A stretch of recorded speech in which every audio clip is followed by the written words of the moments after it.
welcome to Teacher IR's channel. Don't forget to like, share, subscribe to my channel, and hit the bell button. Thank you! God bless! Mwah! Good day, this is Teacher I, and in today's video, I am going to share with you about reducing fraction to lowest term. Why I choose this topic? Because some of my kids know how to add or subtract fraction, but they are having difficulties, or sometimes they are confused on how to simplify the fraction. So without further ado, let's have the steps. Number one is list down or list the factors of the numerator and denominator and find the GCF. And after you find the GCF, you're going to divide them both the numerator and the denominator by their GCF. Ayan. So I have here some example that we're going to have some green here. So example is we have 6/8 and 6/15 and 3/9. So we're going to solve the or find the GCF and reduce them to lowest term. Okay, so we're going to start at 6/8.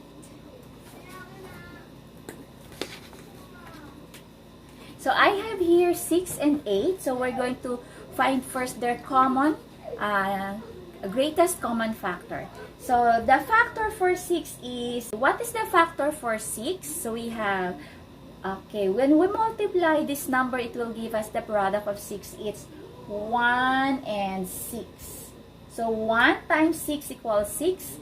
And it could also be 2 times 3. 2 times 3 is equals to 6 also. Next, let's go to 8 rather. So we have 1 times 8 equals 8, and 2 times 4 is equals to 8. Ayan. And we're going to select now what is the common or the similar numbers. Okay? So the greatest. Yes. So greatest common is we have 2. Okay, so they are similar. And we're going to use this now to reduce to lowest term. So we're going to have 6/8.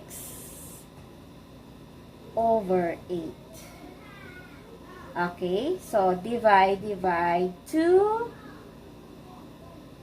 Divide 2 equals 6 divide 2 is 3. 8 divide 2 is 4. So therefore, when you reduce to lowest term the 6/8, it will give us 3/4. Next one, we have 6/15. So we're going to look for the greatest common factor first. So again, the multiple or the factors rather for 6 is 1 and 6, 2 and 3. Why? 1 times 6 equals 6, 2 times 3 equals 6. And for 15, we have 1 times 15. Okay, 1 times 15 is 15, and also 3 times 5. Okay, so, and what is their common? So their common, yes, you're correct. The common there is 3. The common, greatest common factor. Okay? So since the greatest common is 3, so we're going to divide 6 divide 3 is 2, and 15 divide 2 is 5. So when you reduce the lowest term, the 6/15, you're going to reduce it to 2/5 or 2/5 or 2/5 there. Next example that we have here is 3/9. Okay, 3/9 or 3/9. Okay, so we're going to get the factor. For 3, it's only 1 and 3. For 9, it's 1 and 9. and also 3 and 3. There. So 1 times 3 is 3, 1 times 9 is 9, 3 times 3 is 9. And we're going to select the common, okay, the common factor, which is the greatest common factor. So we have the greatest one here is 3 and 3. There. Okay, and we're going to use that here and here. 3 divided by 3 is 1. 9 divided by 3 is 3. So, when you reduce the 3 9, it will be reduced to 1/3. There. Okay, so let's try if you understand our discussion. So, I have here, show how to change its fraction to lowest term. We have number 1, 9 over 18. We have 2 over 6 or 2/6. We have 2/14 or 2 over 14 and 7 over 28. So let's try to answer them. Well, I'll show you the step by step. Okay, but you can answer it also there in your paper. Okay. So the first one is 9 over 18. So let's have first look for the GCF of 9 and 18. So we're going to have first their factors. The factors again of 9 is 1, 3, and 9. And the factors of 18 is 1, 18, 2, and 9. Okay. So 2 times 9 is 18, and also the 3 and 6. Okay. So 3 times 6 is, so these are, so 1, 3, 9, 1, 2, 3, 6, 9, 18. So that's the factor for 18. And what is the common, the greatest common factor? So the greatest is, okay, not the 3, but this one.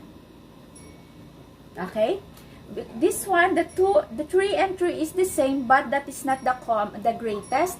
The greatest one is 9. So we're going to use the GCF is 9. So you're going to divide this 9 and 9. So 9 divided by 9 is 1, and 18 divided by 9 is 2. So therefore, the 9 over 18 is reduced to 1/2. Okay. So the factor for 3 is 1 and 3.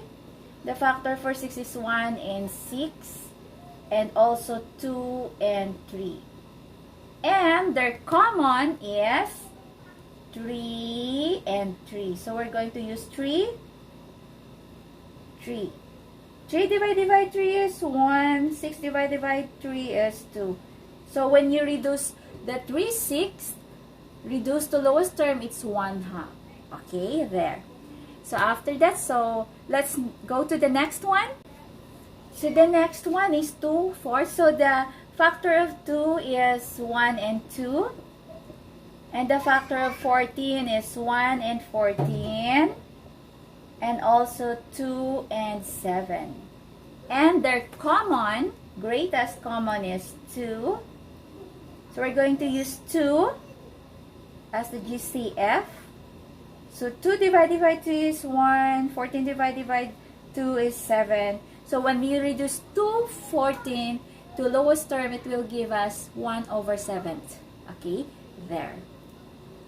Next one is 7/28. So the next one is 7/28. So we have to get the factor of 7. It's 1 and 7. And then, so for 28, it's 1 and 28. 2 and 14. And 4 and 7. So 1 times 28 is 28. 2 times 14 is 28. 4 times 7 is 28. And their common there is 7. So let's use 7. Okay.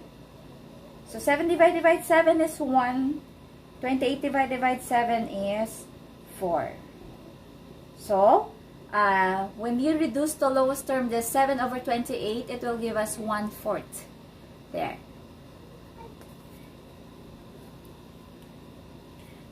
So I do hope you learn from this lesson of mine. This is Teacher I saying thank you so much for watching this video of mine. Please don't forget to subscribe my channel. My channel is Teacher IR. And thank you very much. Always pray to God for wisdom, kids. And always obey your parents. And kids, always study your lesson. And if you have comment or if you have questions, please comment down below so I could answer you. Okay, so I am trying to answer some of the inquiries also in my comment box. Ayan, thank you so much. And to all my teams, thank you so much for all the supports that you have given to me. Thank you so much. Bye-bye and God bless.